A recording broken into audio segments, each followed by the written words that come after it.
Adapted from archaic translation by H.T. Francis and R.A. Neal. Jataka number 431. Harita Jataka. Friend Harita, etc. This story the master living at Jetavana monastery told concerning a discontented brother. Now this brother after seeing a smartly dressed woman grew discontented and allowed his hair and nails to grow long, and wished to return to the world. And when he was brought against his will by his teachers and instructors to the master, and was asked by him, if it were true that he was a backslider, and if so why, he said, "Yes, your reverence, it is owing to the power of sinful passion, after seeing a beautiful woman." The master said, "Sin, brother, is destructive of virtue, and insipid in addition, and causes a man to be reborn in hell. And why should not this sin prove your destruction? For the hurricane that hits Mount Sineru is not ashamed to carry off a withered leaf. But owing to this sin men who walk according to knowledge and wisdom, and have acquired the 5 faculties and the 8 attainments, though they were great and holy men, being unable to fix their thoughts, fell away from mystic meditation." And then he told a story of the past.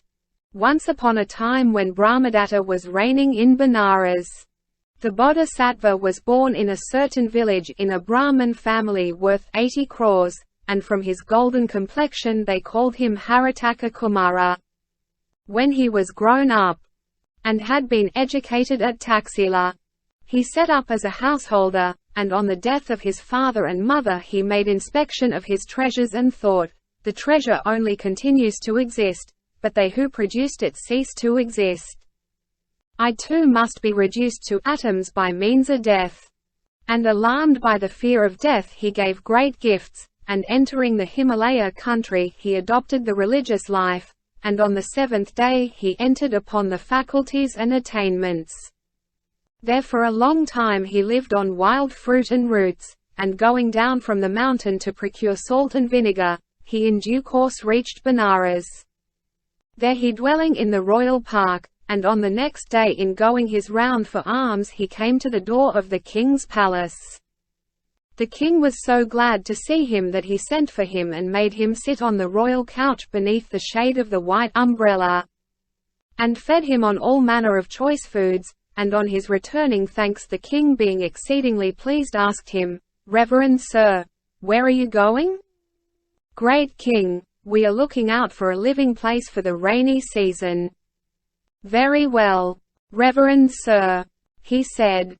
And after the early meal he went with him to the park, and had quarters both for the day and night built for him, and, assigning the keeper of the park as his attendant, he saluted him and departed. The great being from that time fed continually in the palace, and lived there 12 years. Now one day the king went to subdue a disturbance on the frontier, and committed the bodhisattva to the care of the queen, saying, "Do not neglect our field of merit." From then on she served to the great being with her own hands. Now one day she had prepared his food, and as he delayed his coming, she bathed in scented water, and put on a soft tunic of fine cloth, and opening the lattice lay down on a small couch, and let the wind play upon her body. And the bodhisattva later on in the day, dressed in a big inner and outer robe, took his alms-bowl and walking through the air came to the window.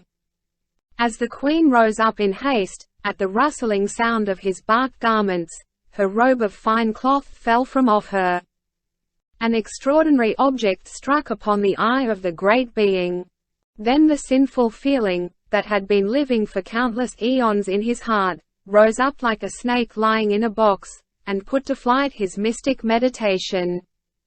Being unable to fix his thoughts he went and seized the queen by the hand, and then they brought a curtain round them. After misconducting himself with her, he ate of some food and returned to the park. And every day from then on he acted after the same manner. His misconduct was blazed abroad throughout the whole city. The king's ministers sent a letter to him, saying, "Harita, the ascetic, is acting thus and thus." The king thought, "They say this, being eager to separate us," and disbelieved it. When he had pacified the border country, he returned to Benares. And after marching in procession round the city, he went to the queen and asked her, "Is it true that the holy ascetic Harita misconducted himself with you?" "It is true, my lord." He disbelieved her also, and thought, "I will ask the man himself," and going to the park he saluted him, and sitting respectfully on one side he spoke the first stanza in the form of a question. "Friend Harita, I often have heard it said, a sinful life is by your reverence led. I trust there is no truth in this report. And you are innocent in deed and thought?"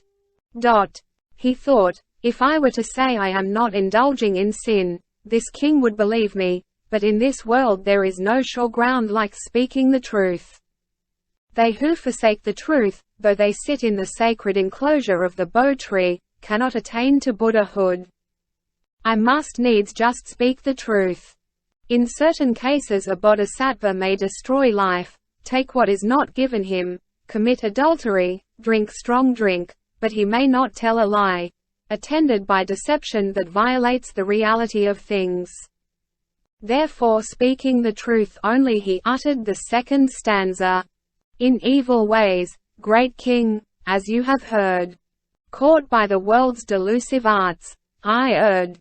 Hearing this the king spoke the third stanza. Self-admiring ego is man's deepest wisdom to dispel the passions that within his bosom swell. Then Harita pointed out to him the power of sin and spoke the fourth stanza. There are 4 passions in this world, great king, that in their power are overmastering. Lust, hate, excess and ignorance their name. Knowledge can here no certain footing claim. The king on hearing this spoke the 5th stanza. Blessed with holiness and intellect, the saintly Harita wins our respect. Then Harita spoke the 6th stanza. Ill thoughts, with pleasant vices if combined, corrupt the sage to saintliness inclined. Then the king, encouraging him to throw off sinful passion, spoke the 7th stanza. The beauty that from purest hearts did shine, is marred by lust, born of this mortal frame. Away with it, and blessings shall be yours, and lots your wisdom shall proclaim. Then the bodhisattva recovered the power to concentrate his thoughts, and observing the misery of sinful desire, he spoke the 8th stanza. Since blinding passions yield a bitter fruit, all growth of lust I cut down to the root. So saying he asked the king's leave, and having gained his consent he entered his hermit hut, and fixing his gaze on the mystic circle he entered into a trance, and came on from the hut, and sitting cross-legged in the air he taught the king the true teaching and said, Great king, I have incurred criticism in the midst of the people by reason of my living in a place where I should not. But be you vigilant. Now will I return to some forest free from all taint of womankind. And amidst the tears and cryings of the king he returned to the Himalaya, and without falling away from mystic meditation he entered the Brahma world. The master knowing the whole story said, Thus Harita for truth right stoutly did contend, and lust forsaking did to Brahma world ascend. And having in his perfect wisdom spoken this stanza, he explained the truths and identified the birth. At the conclusion of the truths the worldly-minded brother attained to sainthood. At that time the king was Ananda, Harita was myself.